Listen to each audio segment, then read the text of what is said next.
이 말씀은 마태복음 6장 5절부터 8절까지 말씀입니다.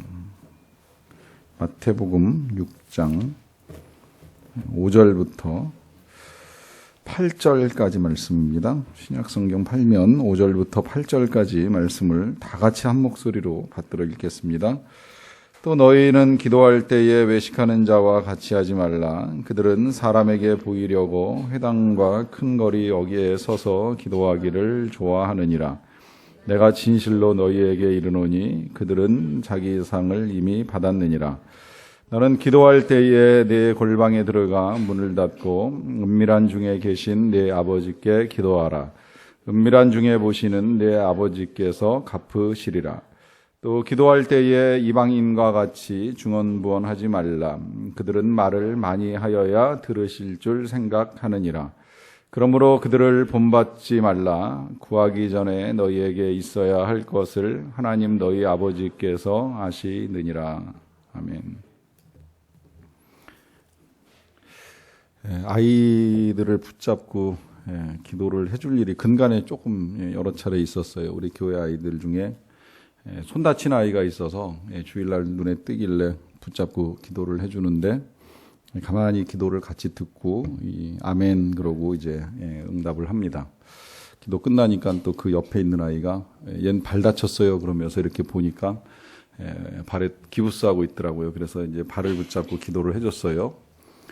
개구장인 줄 알고 있는데 또 기도할 때는 진지하게 기도 다 듣고 아멘 그러면 이제 굉장히 신통하다는 생각이 들어요. 지난주에는 유치부 아이가 그 얼굴에 이 두드러기 같은 게 나서 이제 교회 왔길래 밥 먹는 중에 목사님이 잠깐 기도해 줄게 그러니까 아이가 젓가락 놓고 손 모으고 이렇게 같이 기도하고 이제 그러고 나서 식사를 같이 또 다시 하더라고요. 그래서 어리지만 기도 참 잘 배웠고 또 아이 안에 있는 믿음을 보는 겁니다. 뭐 어떤 결과가 나올지는 모르겠지만 이제 함께 기도하는 가운데 자신의 질병이나 통증이 나을 것이라고 하는 믿음을 가지고 산다라고 하는 그 일이 아주 귀하게 여겨집니다. 그렇게 보면 이 기도 늘 말씀드리지만 정말 중요한 거 아닙니까? 우리가 교회 와서 제일 많이 하는 일 그러면 기도가 아닌가요? 그냥 이야기하는 건가요? 모르겠는데 사실 제일 중요한 게 기도잖아요. 뭐 설교는 특별한 사람들이 지금 이제 많이 하게 되어 있지만 그 외에 기도는 이제 누구라도 많이 해야 되고 이제 꼭 필요한 것이고 하기 때문에 되게 중요한 것입니다. 그런데 이 기도라고 하는 것이 그렇게 중요하고 좋은 것임에도 불구하고 이 기도가 다 좋은 것이 아닐 수도 있다는 걸 이제 오늘 예수님 말씀을 통해서 보게 됩니다. 이 6장으로 넘어와서 이제 읽어 나가다 보면 그런 생각이 한 번쯤 이제 들 수 있을 것 같아요. 이 악이라고 하는 것, 죄라고 하는 것이 꼭 무슨 술집, 폭력배들 사이에서 더러운 시궁창에서 사창가에서 강남의 유흥가에서 이제 이런 데서만 죄나 악이 발생하는 것이 아니라는 거예요. 때로 교회 안에서 물론 교회 안에서 그런 일이 절대 있어서는 아니 되는데 교회 안에서 믿음을 가지고 살아가는 사람들의 삶 속에서도 악이 형성될 수 있다는 겁니다. 이제 더군다나 우리가 지금 지난주부터 이제 계속 몇 주간 다루는 거가 이 구제와 그 기도와 금식까지 연결을 해서 다루게 되는데 이 세 가지가 제가 말씀드릴 때 굉장히 경건한 것들이라고 말씀을 드렸어요.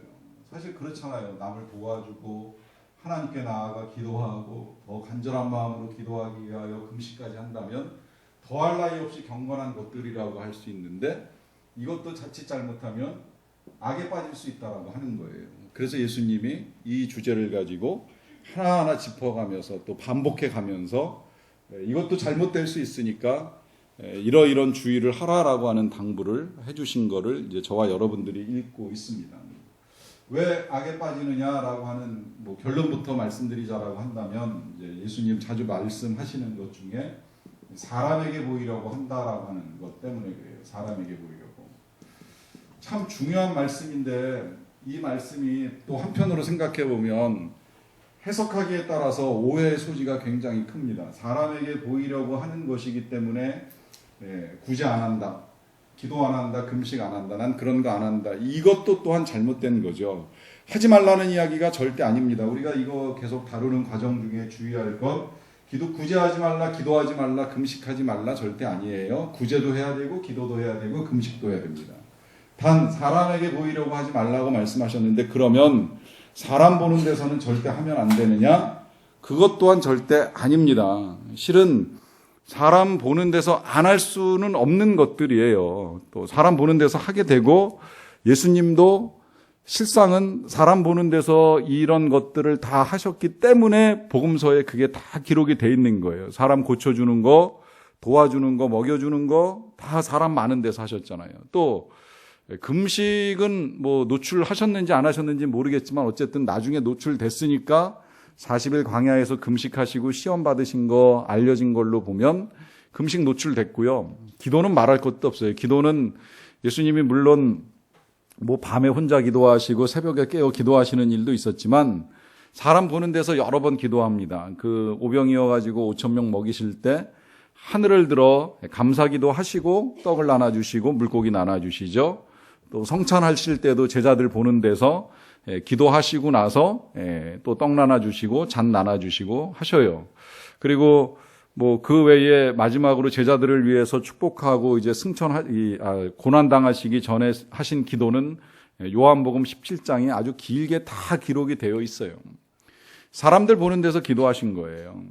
그렇기 때문에 이 사람에게 보이려고 하는 기도 그 자체가 잘못되었다. 난 그래서 절대 뭐 교회 와서 사람들 보는 데서는 기도 안 한다, 뭐 식당 가서 기도 안 한다, 이렇게 생각할 이유도 없다라고 하는 것이죠. 일단 우리가 오늘 이 기도라고 하는 중요한 주제를 다루는 데 있어서 몇 가지 기도의 중요성들을 먼저 말씀드리고 싶어요. 처음에 제가 오늘 주기도문까지 하루에 끝내려고 하다 보니까 도저히 하루에 끝내기는 좀 어려운 것 같아서 오늘은 기도의 태도를 가지고 말씀을 드리고, 이제 다음 주에는 그 주기도문을 가지고 기도의 내용에 관한 말씀을 드리려고 하고 있는데, 기왕에 기도에 관한 이야기가 나왔기 때문에 이제 몇 가지 기도에 대한 말씀을 더 드리자라고 하면, 일단 기도는 분명히 중요한 것임에 틀림이 없습니다. 조금 전에 제가 이렇게 몇 가지 열거해 드린 것처럼 우리 예수님의 생애 전체가 기도였어요. 하나님의 아들이시고, 우리 그 말씀 보면 너희에게 구하기 전에 있어야 할 것을 하나님 아버지께서 아신다고 하면 예수님에게 있어서도 예수님에게 필요한 것을 하나님이 다 알고 계실 텐데, 누구보다도 잘 알고 계실 텐데, 그럼에도 불구하고 우리 예수님이 기도하신 걸 보면 우리도 기도해야 된다는 거예요. 예수님이 그렇게 금식으로 기도를 시작하시고 사역을 시작하신 이후에, 아까 제가 열거해드린 그 기도 이외에도 이 제자들에게 기도 외에 이런 더러운 것들은 떠나갈 방법이 없다고 하면서 기도를 말씀하시고, 또 몇 차례 이제 보면 이 산상수훈에서도요, 이제 오늘 기도 가르쳐 주죠. 또 다음 주에 주기도문 보죠. 그 다음에 7장 넘어가면 구하라 주실 것이, 오늘 찬양 부른 대로 찾으라 찾을 것이요. 기도에 관한 말씀 또 하시죠.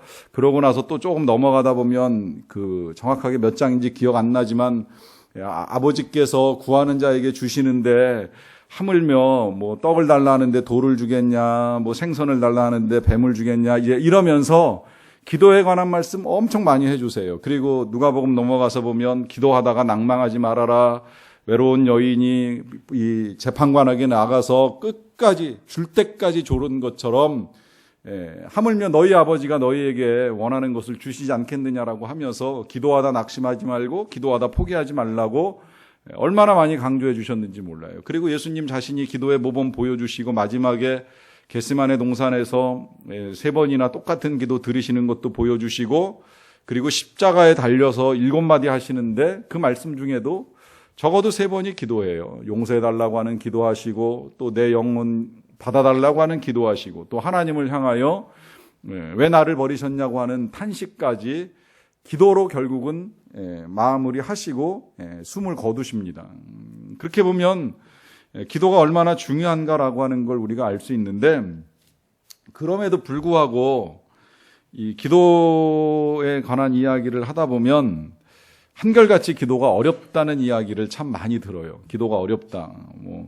기도를 좀 쉽게 할 수 있는 방법이 없느냐, 기도를 또 쉽게 배울 수 있는 책은 없느냐, 이제 이런 질문을 받는 일이 있습니다. 참고로 말씀드리면 기도를 배울 수 있는 책은 시중에 무척 많이 나와 있고요. 그냥 개인적으로 권면해 드리자라고 하면 저는 이제 우리 목회자들은 1년에 한 번 설교학에 관한 책을 꼭 읽어야 된다고 저는 생각을 하고요. 또 한편 성도님들은 1년에 한 번 정도는 기도에 관한 책을 읽는 것이 좋으리라고 생각을 합니다. 근간에는 우리 목사님, 전도사님들하고 제가 한 달에 한 권씩 함께 읽는 책 가운데 이제 팀 켈러의 기도라고 하는 책을 이번 3월 달에 이제 같이 읽는 작업을 해 왔는데, 저도 이제 오래간만에 기도에 관련된 책을 이제 다시 읽게 됐어요. 물론 아는 것도 있고 모르는 것도 있고 전에 배운 것도 있고 이제 새롭게 알게 되는 사실도 있게 되는데, 어쨌든 기도에 관한 책을 한번 이렇게 다시 읽고 나면 이제 신선하게 내 기도 생활도 한번 점검하고 그 다음에 돌아보고 바꿀 것들을 바꿀 수 있는 기회, 또 그리고 이 신비한 기도의 세계에 대해서 이제 또다시 눈뜰 수 있는 일들이 있기 때문에 필요한 거라고 생각이 들어서 이제 여러분들에게 권면을 드립니다. 여러 가지 책, 리차드 포스터의 기도도 좋고, 그 다음에 빙햄 헌터의 프레어라고 하는 책도 좋고, 그 다음에 하여튼 여러 가지, 제 방에도 여러 권 있으니까 필요하면 빌려가셔도 상관은 없어요. 얼마든지 빌려드릴 수 있는데, 어쨌든 보시는 게 도움은 되는데, 그러나 한 가지 더 부탁을 드리고 싶은 건, 책을 본다고 해서 내 기도가 확 어떤 발전을 이루는 것은 아니라는 거예요. 기도에 대해서 배운다고 해서 기도의 이걸 실력이라고 표현하기가 정말 어려운 건데, 기도의 실력이 확 늘어나지 않습니다. 야구에 관한 책 한 권을 다 읽었다고 해서 훌륭한 프로야구 선수가 되지 않는 것처럼 기도에 관한 책을 잘 숙독했다고 해서 기도 실력이 늘어나지는 않는다는 거예요. 그럼 기도는 어떻게 해야 되느냐? 제일 좋은 방법은 기도하시는 게 제일 좋아요. 그냥 기도하시는 거예요. 입 벌려 기도하시는 거예요. 가능하면 입 벌려 기도하시는 거예요. 생각으로 기도하지 마시고 입 벌려 기도하는 일들을 조금씩이라도 해나가는 게 제일 좋습니다. 그러면서 처음엔 1분밖에 안 되던 기도를 조금씩 하려고 애를 쓰면 그 자체가 이제 기도가 되고 실력이라면 실력이 되는 거예요. 그건 지금 소개해드렸던 팀 켈러의 기도에서도 팀 켈러 목사님이 그렇게 그냥 말씀하세요. 어쨌든 기도하는 것, 정말 진득하게 앉아서 기도하려고 애쓰는 것 이상으로 우리의 기도를 발전시킬 수 있는 방법은 없다라고 솔직하게 말씀을 하시면서 기도해야 된다라고 하는 것을 말씀하십니다. 입 벌려 기도하셔야 되는데, 이제 거기서 조금 더 우리의 기도를 바꾸어 가고 싶고, 기도 가운데 진짜 기도의 수준을 높인다? 이렇게 그냥 이해하기 쉽게 말씀드리자면, 그렇게 이제 수준을 바꾸어서 기도를 하기 원한다라고 하면, 기도를 그냥 일방적으로 내가 하나님께 아뢰는 수준에서 머무는 것이 아니라 듣는 시간들을 가져야 돼요. 하나님께로부터 듣는 시간. 그 책도 나와 있어요. 김영복 목사님인가 듣는 기도라고 하는 책도 나와 있는데, 기도가 그냥 간단하게 정리를 해드리면, 기도는 가장 기본적으로는 필요를 아뢰는 거예요. 그렇지만 필요를 아뢰는 수준의 기도에서만 절대 머물러서는 안 되는데, 그건 뭐냐면, 기도는 하나님께서 왜 기도하게 하시느냐, 너희 아버지께서 너희에게 있어야 할 것을 아시는데 왜 기도해야 되느냐라고 하면, 기도는 하나님과 사귐이고 하나님과의 만남이기 때문에 하나님이 이걸 통해서 만나고 싶어 하시는 거예요. 그냥 줄 수 있어요. 아버지가 자식에게 굳이 달라고 해야지 줄 수 있겠습니까? 달라기 전에도 알면 얼마든지 줄 수 있잖아요. 그런데 때로는 만나고 싶은 거예요. 대화하자는 거예요. 사귀어보자는 거죠. 이 만남과 사귐, 이 교제가 필요하기 때문에 하나님께서 기도를 허락하셨다면, 이게 어떻게 이루어지는 거예요? 이건 대화로 이루어지는 겁니다. 대화는 어떻게 이루어져요? 말할 뿐만 아니라 듣기도 해야 되는 거죠. 그래서 말하고 듣는 시간이 있어야 된다는 거예요.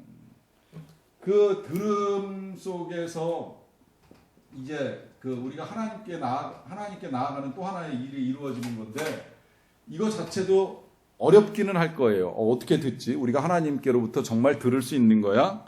근데 오늘 우리 찬양을 했잖아요. 하나님의 음성을 듣고자 기도하면 들을 수 있습니다. 왜? 이유는 한 가지예요. 하나님 살아계시니까. 부활하신 예수님, 다시 사신 예수님이 지금도 살아계시기 때문에 말씀하시고 그 말씀하시는 걸 우리가 들을 수 있다는 겁니다. 물론 처음엔 잘 안 들려요. 왜냐하면 들어본 적이 없으니까. 마치 정말 갓난아기가 부모 말을 어떻게 알아듣겠어요. 얼굴 표정 보고 계속 이상하게 쳐다보고 생각하다가 한두 마디 알아들으면서 소통이 되는 것처럼 처음엔 좀 어렵지만, 그러나 정말 듣고자 기도하면 하나님이 들려주시는 그 마음의 음성을 얼마든지 들을 수 있다는 거예요. 그러면서 그 들음과 내가 아뢰는 말함 속에서 대화가 되고, 그 대화 속에서 사귐과 만남과 교제가 이루어지는 것이 기도입니다. 근데 여기서만 기도가 끝나는 것이 아니라 기도는 또 하나 더 중요한 것이 있어요. 그건 뭐냐면 하나님 나라를 이룬다는 겁니다. 하나님이 우리에게 기도를 가르쳐 주신 이유는 내 필요 아래고, 그래서 하나님이 주실 것만 주고 내가 받아가지고 가서 끝나는, 이걸 이제 소위 하나님을 자판기로 만들어버린다고 이야기하잖아요. 동전 놓으면 내가 원하는 음료수가 나오는 것처럼 기도 넣으면 하나님이 내가 필요한 걸 응답하시는 그런 자판기 같은 기도가 아니라, 이제 진짜 우리의 주인 되신 예수님께서 혹은 하나님께서 원하시는 하나님의 나라를 이루기 위해서 기도를 하는 것인데, 그냥 구해도 돼요. 하나님의 나라가 이루어지이다. 주님 가르쳐 주셨잖아요. 하나님의 나라가 이루어지이다. 하나님의 뜻이 이루어지이다. 하나님의 이름이 높임을 받으세요.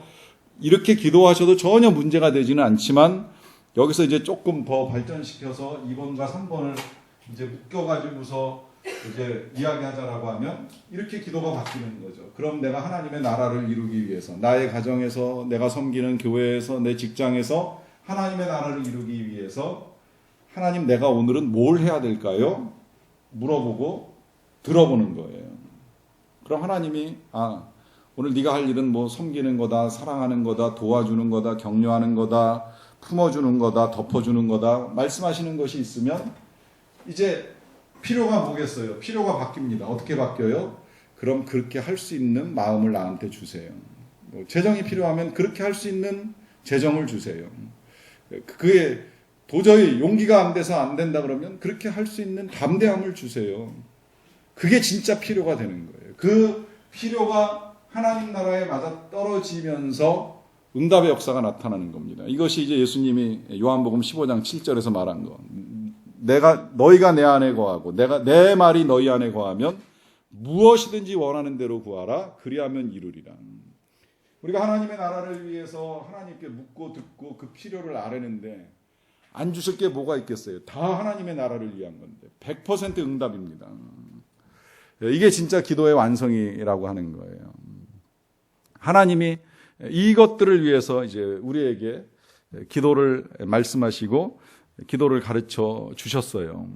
그런데 안타깝게도 이 기도가 이제 자꾸 왜곡이 됩니다. 이제 아까 말씀드린 대로 뭐 구제, 금식, 기도 이게 정말 귀한 일인데 이게 왜곡되다 보니까 이제 이 왜곡을 바로잡기 위해서 예수님이 말씀을 하시는 거예요. 그 왜곡된 양상을 예수님은 표현하시기를 이제 그 몇 가지로 말씀하셨는데, 일단 이제 기도를 말씀드렸고 그 다음에 이제 기도의 왜곡된 형태가 몇 가지 있어요. 제일 첫 번째로 사람에게 보이려고 한다라고 하는 것이죠. 사람에게 보이려고. 근데 사람에게 보이려고 하는 기도 자체가 잘못이 아니라고 말씀드렸어요. 그러면 사람에게 보인다고 했을 때 이거 뭐가 문제냐라고 하면 쉽게 이렇게 생각하시면 돼요. 잘하려고 하는 거. 그 다음에 많이 하고 싶어 하는 거. 사람에게 보이기 위해서 내 기도가 좀 더 유창했으면 하는 그 기대라든지, 다른 사람들이 내가 기도를 오래 하고 많이 하는 걸 인정해 줬으면 좋겠다든지 하는 마음이 있으면 그게 사람에게 보이려고 하는 기도입니다. 이제 이런 기도를 예수님이 외식이라고 이제 말씀하셨잖아요. 모든 사람에게 보이는 기도가 잘못된 거 아니라는 거예요. 우리가 필요에 따라서 대표 기도할 수 있고, 뭐 아무래도 저도 많은 사람들 앞에서 늘 기도하는 일을 할 수밖에 없는데, 이 기도가 잘하고 싶은 욕심에 빠지거나 아니면 많이 하는 사람이라고 보이고 싶은 마음이 찾아 들어오면 이게 이제 그때부터 엇나간 기도가 된다라고 하는 거예요. 이걸 바꾸기 위해서 그럼 뭐가 필요하냐? 계속 주님이 말씀하시는 건 한 가지입니다. 그건 진실하게 하라는 거예요. 진실하게. 진실, 솔직하게. 그러니까 우리 교회에서 뭐 예를 들어서 대표 기도자들이 대표 기도를 하는 데 있어서 가장 중요한 건 그냥 솔직하게 하면 돼요. 이 솔직함이라고 하는 건 나는 기도를 잘 못하는 사람이라고 하는 사실조차도 그냥 솔직해지면 되는 거예요. 이걸 솔직하게 하지 못하면 이제 괜히 자꾸 이런저런 수식어가 달라붙게 되고 그 수식어가 달라붙으면 때로는 말이 앞뒤가 안 맞는 일도 생기고 오히려 그 화려한 수식어 때문에 진실함이 가려지는 일도 생기고 안타까운 거죠. 이제 그러다 보니까 이제 이런 것들을 예수님께서 말씀을 하시는 겁니다. 그래서 이제 예수님이 사람에게 보이려고 하는 이제 기도에 대한 문제를 제기해요. 그리고 당시에는 뭐 회당과 큰 거리 어귀에 서서 기도하기를 좋아했다라고 하는 말씀을 하시는데 요거는 조금 우리가 이제 그 당시 상황하고 조금 연결시켜서 생각을 해볼 필요가 있어요. 뭐냐면 이 바리새인들이 기도를 중요하게 여기긴 여겼어요. 이제 그러다 보니까 이스라엘 백성들을 가르치는 과정 중에 기도를 잘하게 도와줘야 되겠다 이제 해서 이제 몇 가지를 그 방법을 찾습니다. 그 몇 가지 방법이 뭐냐면 하나는 그 기도문을 만드는 거고 또 하나는 기도 시간을 정하는 거예요. 이것도 잘못된 건 없어요. 우리 그 대한예수교장로회 통합 측 그 예식서에도 보면 몇 가지 기도들이 표준 기도문들이 담겨 있습니다. 때로는 이제 예식을 하는데 뭐 결혼 예식이나 혹은 뭐 세례 예식이나 장례 예식을 하는데 그 기도문을 그냥 그대로 사용하는 경우도 있어요. 자, 기도문 자체가 문제가 될 것도 없고 그 다음에 기도 시간 당시 같으면 이제 그 성경 시간으로는 제3시, 제6시, 그 다음에 제9시, 오늘날 시간으로 오전 9시, 낮 12시, 오후 3시 정해놓고 이제 기도를 하는 일을 그 바리새인들이 쭉 가르쳐 왔었거든요.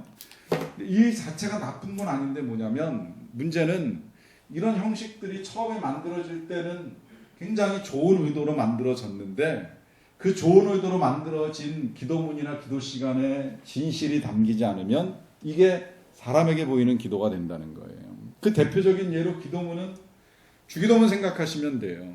다음 주에 배우시겠지만 이 주기도문은 진짜 기가 막힌 기도예요. 정말 기도할 거 없으면 이것만 1시간 뭐 이것만 30분 해도 이것만 100번 해도 아무 문제 없을 만큼 이렇게 하라고 예수님이 가르쳐 주셨기 때문에 덧붙일 것도 없고 뺄 것도 없을 만큼 굉장히 중요한 기도문인 건 틀림이 없어요. 그런데 아시겠지만 우리가 때때로 많은 경우에 그냥 예배를 끝내기 위해서 아니면 뭐 진짜 새벽기도 끝자락에 쉽게 그냥 아무 생각 없이 후룩 해버리고 말아버리는 이제 그런 기도가 되면 이게 진짜 사람에게 보이는 형식적인 기도가 된다는 거죠. 결국 이 말은 기도문이나 기도 시간을 정해놨다라고 하는 건 형식화되거나 형식주의에 빠질 위험이 있다라고 하는 거예요.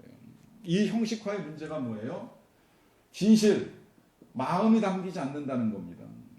시간을 정해놓고 기도하는 건 여러분들 굉장히 좋은 일이에요. 예를 들어 난 아침에 눈 뜨면서 기도하겠다. 밤에 뭐 잠들 때 몇 시에 기도하겠다. 가족들이 몇 시에 모여 기도한다. 다 좋은 일인데 형식에 빠지면 안 됩니다. 최근에 그 기업에서 이제 예배드리면서 그 한 주일을 시작하는 사람을 만날 기회가 있었어요. 함께 하나님 나라 기업에 관한 이제 연구도 해 왔었기 때문에 그 본인이 그걸 이제 자기 기업에 적용을 시켜가지고 열심히 할 때는 매일 아침마다 직원들이 모여가지고 같이 큐티하고 기도하고 이제 그러고 일과를 시작했는데 이제 어느 순간 이제 그걸 못하고 이제 일주일에 한 번 월요일 날 아침에 이제 모여서 예배 드리고 나서 이제 한 주간을 시작을 하는 일을 하는데 최근에 만나서 이야기 들어보니까 근데 왜 그거 지금 하고 있는지 잘 모르겠어요. 이제 이런 탄식을 좀 하더라고요. 이 말은 뭐냐면 이제 그야말로 이제 형식화된 거예요. 우리가 일주일에 한 번 예배를 드린다 이제 이런 이야기를 하고는 있지만 그 예배가 진짜 하나님께 드려지는 예배인지 하나님이 임재하시는 예배인지 무엇 때문에 하는지 껍데기만 남고 내용이 없다 보니까 이제 그런 생각을 가지고 안타깝게 여기는 거죠. 이런 문제가 생길 수 있기 때문에 말씀을 드리는 거예요. 시간을 정해놓는 것 자체가 잘못된 건 아닌데 이 바리새인들이 이렇게 정해놓고 기도를 가르쳤어요. 이스라엘 백성들에게. 근데 이제 어떤 현상이 나타나느냐면 이 시간만 되면 기도하잖아요. 그런데 기도를 하다 보면 이제 당시 사람들이 뭐 기도를 길게 하지는 못하니까 예를 들어서 시간 정해놓고 하는데 막 뭐 시장에서 장사하다가 9시야 그러면 기도를 해야 되는데 이 기도를 오래 할 수가 없잖아요. 그러면 한 1, 2분 하고서 그냥 마는 거예요. 그러는데 바리새인들은 뭐 특별히 급할 거 없으니까 이제 어떻게 하다 보니까 뭐 5분, 10분 기도를 좀 길게 하는 일이 생겼죠. 근데 그러면 사람들이 역시 저 바리새인들은 뭐가 달라도 달러. 역시 하나님의 말씀 따라 살아가는 사람들은 달러. 이러면서 칭찬을 받기 시작을 하니까 이 칭찬의 매력에 빠져가지고 그 다음에는 점점 더 그것도 이제 사람 보는 데서 여기 표현대로 회당 같은데 큰 거리 어귀에 이제 이런데 서가지고 기도하는 일들이 일어나게 된다라고 하는 것이죠. 이런 그 형식화에 대한 문제를 주님이 말씀을 하시는 겁니다. 그 다음에 이제 7절로 넘어가서 보게 되면 또 뭐라고 말씀하시냐면 기도할 때에 이방인과 같이 중언부언하지 말라라고 하는 말씀하세요. 이 말씀을 우리가 잘 생각해 볼 필요가 있는데, 자, 이방인같이 이 이방인같이 될 수 있다는 거예요. 기도가 왜곡되면 이방인같이. 이방인은 뭐예요? 이방인은 말 그대로 그냥 이방신을 섬기는 사람이에요. 이 이방신을 섬기는 사람처럼 우리가 기도할 수도 있다는 겁니다. 어떻게 되면 중언부언하면, 그러니까 이제 왜곡된 형태의 또 하나가 중언부언이라고 하는 것인데, 이 중언부언하고 연결해서 같이 이제 말씀을 드릴게요. 중언부언이라고 하는 건 말을 길게 하는 것도 아니고 말을 반복하는 것도 아니에요. 여기 지금 이 표현 때문에 이제 우리가 오해를 할 소지가 커요. 말을 많이 하여야 들으실 줄을 생각하느니라 라고 하는 이 말씀 때문에 말을 많이 할 필요도 없고 또 길게 할 필요도 없구나 이렇게 생각할 가능성이 큰데, 원래 이 중언부언이라고 하는 단어는 헬라어로 바톨로게오라고 하는 단어를 사용을 합니다. 이 말은 의미 없는 단어의 반복을 말하는 거예요. 의미 없는 단어의 반복. 이걸 다른 말로 하면 생각 없는 말의 반복입니다. 반복 자체가 문제가 되는 거 아니에요. 말씀드리지만 예수님이 겟세마네 동산에서 3번 똑같은 내용을 가지고 반복해서 기도를 드려요. 하나님이 못 알아들으셨겠어요? 이 잔을 내게서 옮기시옵소서라고 하는 이 예수님의 그 절박한 기도를 하나님이 못 들었을까요? 들었죠. 그걸 예수님이 모르실 리도 없죠. 그런데 그걸 왜 3번 기도 드리시겠어요? 그냥 있는 마음 그대로 다 하나님께 쏟아 놓는 거예요. 그 진심을 쏟아 놓는 그 자체가 잘못된 것도 아니고 그것이 3번 쏟아 부었다라고 해서 잘못된 건 절대 아니라는 겁니다. 우리가 주기도문 같은 경우에도 매번 반복해서 드리는데 그걸 뭐 제가 지금 여러분들한테 뭐 30분도 좋고 1시간도 좋고 그것만 해도 된다고 말씀드리면 이게 중언부언이냐?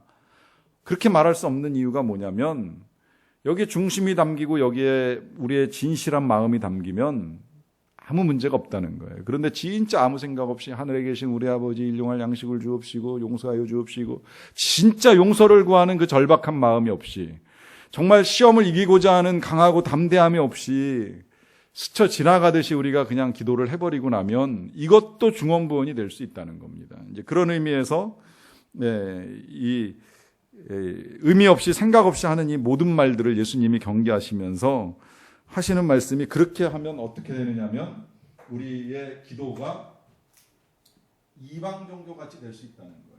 이방 종교.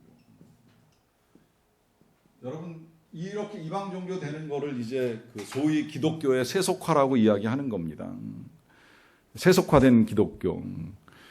제가 이번에 그 알게 된 사실 중에 하나가 원래 불교도 그 법당 뒤에 몰라요. 전 뭐 잘 모르겠는데 이 법당 뒤에 그러니까 이 대웅전 뒤에 뭐 칠성당이라고 있다 그러더라고요. 원래는 그 칠성당이 없는 게 맞는데 우리나라에 들어와서 토착하면서 우리나라가 샤머니즘 신앙을 갖고 있다 보니까 칠성당을 따로 만들어 놓고 자기 소원을 아뢰는 공간을 거기다가 이제 둔 거예요.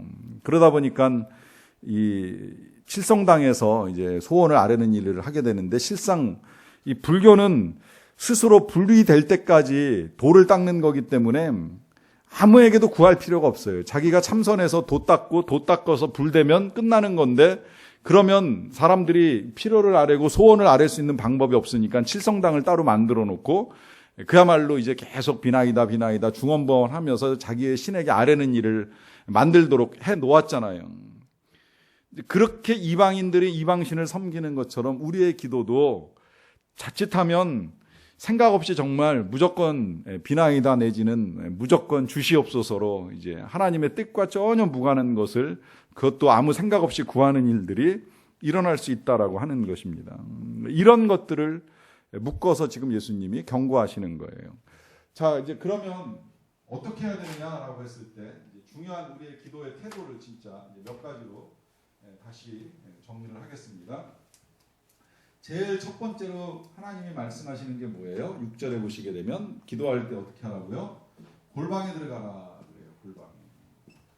자, 이 골방도 우리가 언뜻 생각해 보면 마치 이제 공간 개념처럼 그렇게 생각이 됩니다. 근데 여러분 이 공간도 잘못하면 또 다른 형식주의에 빠져요. 한 공간에서만 기도하는 것이 그 습관화가 되면 어떤 생각, 어떤 태도가 나오게 되냐면 거기 아니면 기도가 안 되는 것처럼 이제 이 잘못된 왜곡이 생겨납니다. 여러분들한테 이런 퀴즈 하나 드릴까요? 이슬람 사원 안에 하나님이 계실까요? 안 계실까요? 이슬람 사원 보통 수천 명이 들어가는 굉장히 넓은 공간들, 뭐 태국에서 보신 분들도 계실지 모르겠는데 굉장히 넓은 공간인데 그 공간 안에 하나님이 계실까요? 안 계실까요? 그냥 편하게 답을 해주셔도 좋을 것 같아요. 그 공간 안에 하나님 계시죠. 네. 왜 하나님이 계시다고 제가 자신 있게 말씀드리냐면 저도 그런 공간을 들어가 볼 기회가 몇 차례 있었어요. 어떻게 하다 보니까 이제 다니다가 뭐 대개 이슬람 사원이 크니까 이제 관광거리가 됩니다. 그러면 어떻게 되나 이제 들어가 보는 일이 종종 있어요. 그러면 들어가서 그냥 나오지 않죠. 그냥 구경만 하고 나오지 않죠. 거기 보면 이제 알라신한테 절하는 사람들 많이 있으니까 불쌍한 마음에 그 사람들을 위해서 제가 거기서 기도를 합니다. 그 자리에서 이제 물론 뭐 큰 소리로는 안 하겠지만 작은 소리로 기도를 합니다. 그 기도를 하나님이 들으실까요? 안 들으실까요? 들으시겠죠. 응답을 하시든 안 하시든 들으시겠죠. 그러면 하나님이 거기 계시는 거예요? 안 계시는 거예요? 계시니까 제가 기도하는 거죠. 거기서 안 계신다면 제가 기도하는 건 헛기도가 되는 거잖아요. 이 말은 무슨 이야기예요? 어디든 하나님은 계신다는 거예요. 무소부지하신 하나님 아닙니까? 절에는 안 계시겠습니까? 뭐 이슬람 사원에는 안 계시겠습니까? 어디든 계시든 하나님이죠. 그런데 신대원 다닐 때 제가 이제 우리 그 장모님 교회 권사님들 모시고 산기도 가는 일 몇 번 있었는데 갈 때 되면 꼭 그 권사님들이 이제 갈등해요. 아, 그냥 가까운 아차산 가지. 아, 아차산 가면 응답 안 돼. 저 삼각산 가야 돼. 이제 이러면서 권사님들이 실갱이를 하는 거예요. 저는 이제 제 차로 모시고 가야 되기 때문에 그럼 어디로 갈까요? 이제 여쭙고 방향을 잡는데 제가 듣다가 이제 말씀을 드렸죠. 어디 가도 하나님 계세요. 아, 삼각산에 가도 하나님 계시고 아차산에 가도 하나님 계시니까 그건 크게 중요하지 않습니다. 물론 이거는 사실은 조금 이제 더 복잡해질 수 있는 문제인데 기도를 하던 곳에서 기도하고 기도가 쌓인다 이제 이런 표현들 우리가 사용하기 때문에 아무래도 이제 편안하고 익숙한 장소를 찾아가는 건 뭐 나쁘다고 볼 수는 없는데 그러나 묶이지 말라는 거예요. 꼭 거기 가야만 된다. 교회 가서만 기도해야 된다. 집에서도 되는 거고요. 사람에 따라서 이 골방이라고 하는 건 얼마든지 다를 수 있다라고 하는 거예요. 진짜 집에다가 골방을 만들어 온 사람이 있는가 하면 여기 이예배실을 골방처럼 생각하고 기도하시는 분도 계시고 우리 교회 보면 본당을 골방처럼 생각하고 기도하시는 분도 계시고 또 잠옷실을 골방으로 이용하시는 분도 계시고 다 각기 다르다는 겁니다. 그러면 이 골방이라고 하는 말씀의 의미는 뭐냐? 그걸 예수님이 바로 그 뒤에 설명해 주셨어요. 뭐라고 말씀하세요? 은밀하게. 이 은밀하게도 표현 자체가 이제 은밀하다 보니까 우리가 자꾸 착각하는 게 뭐냐면 사람 안 보이는 데서 몰래 숨어서 기도해야 된다. 저렇게 보이는 데서 무슨 뭐 이예배실, 본당 이렇게 보이는 데서 기도하는 건 은밀한 기도가 아니다. 그런 의미가 아니라는 거예요. 이 은밀한 거라고 하는 건 하나님과의 친밀감 내지는 그 방해받지 않는 장소를 말하는 겁니다. 왜 이걸 중요하게 말씀하시냐면 하나님이 우리 각 사람을 물론 이렇게 공동체로 만나는 거 굉장히 중요해요. 그래서 공동체가 기도할 때 하나님의 임재는 훨씬 더 강하게 나타날 때가 많아요. 그렇지만 하나님은 또 한편으로는 우리 1대1로 우리랑 대화하기 원하세요. 1대1로 교제하기 원하세요. 우리 각 사람이 정말 하나님께 나아오기를 원하세요. 또 그게 또 한편의 사랑의 모습이에요. 여러분, 사랑의 특징이 뭐예요? 다른 친구들과 함께 어울려서 밥도 먹을 수 있고 뭐 남자친구를 여자친구를 보여줄 수도 있지만 또 한편으로는 둘만의 시간이 필요하잖아요. 둘만의 대화, 둘만의 애정을 나누는 시간이 필요하잖아요. 하나님이 우리에게 그걸 원하시는 거예요. 1대1로 나오라는 거예요. 나와서 네 속마음 다 이야기하고 하나님께서 말씀하시는 것도 좀 한번 들어보고 이런 은밀한 시간들을 가지기를 원하시는 거죠. 그렇게 할 때 하나님이 약속하시는 게 뭐예요? 은밀한 중에 보신다. 또 은밀한 중에 들으신다고 약속을 하세요. 이 사실에 대한 믿음을 갖는 것이 필요합니다. 내가 기도하는 거, 내가 간구하는 걸 하나님이 다 은밀한 중에 보시고 들으신다는 거죠. 그리고 역시 오늘도 맨 마지막에 뭐라고 말씀하세요? 은밀한 중에 갚으신다는 겁니다. 근데 그냥 갚으시는 것이 아니라 여기 표현이 안 돼 있지만 실은 이 은밀한 중에라고 하는 이 표현 그 앞에다가 써 넣으셔도 좋을 것 같은데 하나님이 은밀한 중에 하시는 일이 크게 세 가지예요. 보시고 들으시고 갚으십니다. 근데 이 갚으시는 일이 은밀한 중에 진행되기 때문에 어떻게 되는 거예요? 우리 눈에 잘 안 보여요.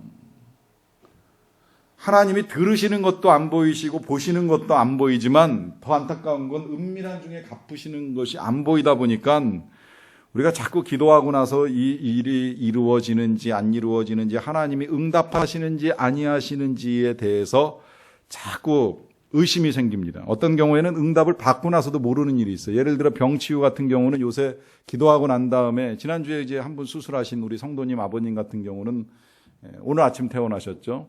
자, 7일이 걸렸습니다. 그 7일 과정 중에 물론 뭐 약효도 있고 뭐 수술의 능력도 있겠지만 하나님이 작업하신 부분들은 워낙 은밀한 중에 작업하시니까 도대체 우리가 볼래야 볼 수가 없어요. 그런데 분명한 건 은밀한 중에 하나님이 만지신 것들이 분명히 있는 거예요. 그래서 이제 회복이 되고 퇴원하시는 일이 일어납니다. 여기서 지금 예수님이 말씀하시는 건 뭐냐면 은밀한 중에 갚으시니까 내 눈에 보이지 않아도 의심하지 말라는 거예요. 걱정하지 말라는 거예요. 그런데 그럼에도 불구하고 또 하나 생기는 의심은 뭐냐면 갚으시는 건 알겠는데 도대체 언제 갚으시는 거야? 이제 이렇게 생각할 만한 일들이 일어납니다. 시간이 지나가잖아요. 좀 빨리 하나님 갚아주셨으면 좋겠는데 이거 기도한 지 1년 됐고 2년 됐고 했는데 왜 아직도 뭘 갚으셨는지 모르겠다. 이제 이런 생각이 들 때가 있습니다.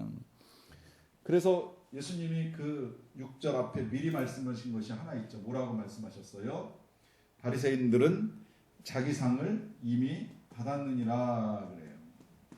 이것도 지난주에 잠깐 말씀드렸습니다만은 이미 받은 사람이 있다라고 하는 건 뭐예요? 우리는 아직 안 받았다는 겁니다. 이 아직 안 받았다는 말은 뭐예요? 언젠가는 반드시 받게 되어 있다는 겁니다. 어떻게 받느냐? 그것도 여러 가지가 달라요. 이제 하나님의 뜻에 따라 우리가 받게 되어 있는데요. 내가 받는 사람이 있고, 자식이 받는 사람이 있고, 또 하나님의 나라에 가서 받는 것도 있어요. 여러분 이 세 가지로 구분해서 생각을 하셔도 좋아요. 왜냐하면 내가 받으면 내 다음 세대에서 받을 게 없어요. 내가 못 받으면 다음 세대가 받는 거예요. 둘 다 못 받으면 하나님 나라에서 받는 거예요. 이 이야기는 무슨 이야기예요? 절대 그냥 지나가시는 하나님은 아니라는 겁니다. 우리가 하나님의 뜻에 따라 제대로 알고 제대로 구했으면 누가 받든 내가 받든 내 후손이 받든 반드시 받습니다. 땅에서 받든 하늘에서 받든 여기서 받든 나중에 받든 반드시 하나님이 주시는 걸 믿으시기 바랍니다. 근데 이렇게 받는다라고 했을 때에 한 가지만 더 하면 거의 마무리가 될 것 같아요. 이렇게 받을 때에 가장 좋은 게 뭐냐라고 하는 걸 이제 우리가 알아야 되는데 그건 마지막 8절 읽고 나서 말씀드릴게요. 그러므로 그들을 본받지 말라. 구하기 전에 너희에게 있어야 할 것을 너희 아버지께서 아시느니라 했어요.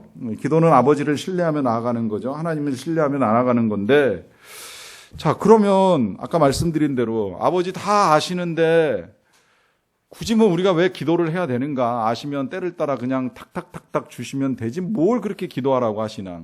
이것도 잘 생각해 보면 우리가 기도하지 않고 받는 것도 그래서 정말 많은 거 아세요? 우리가 때를 따라 아침이면 해가 필요하니까 기도 안 해도 해가 다 떠오르게 해주시고, 밤 되면 휴식이 필요하니까 또 밤이 다 오게끔 기도 안 해도 밤은 와요. 하나님이 다 깜깜하게 해서 우리가 편안히 쉴 수 있게도 해주시고요.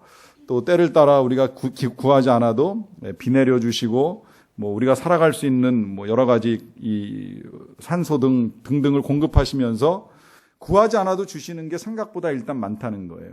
그런데 이제 우리가 살다 보니까 또 필요한 게 있으니까 이것저것 기도하는 일들이 일어날 때 왜 아버지께서 아시는데 기도하게 하시나라고 했을 때에 아까 물론 제가 그 이유를 말씀을 드렸습니다. 그건 그냥 단순히 기도만 하고 필요한 것만 찾아가는, 용돈만 받아가고 관계 끊어먹는 그런 자녀가 아니라 진짜 아버지하고 대화하는 자녀를 지금 원하신다고 말씀을 드렸잖아요. 아버지를 만나는 그런 자녀를 원한다고 말씀드렸잖아요.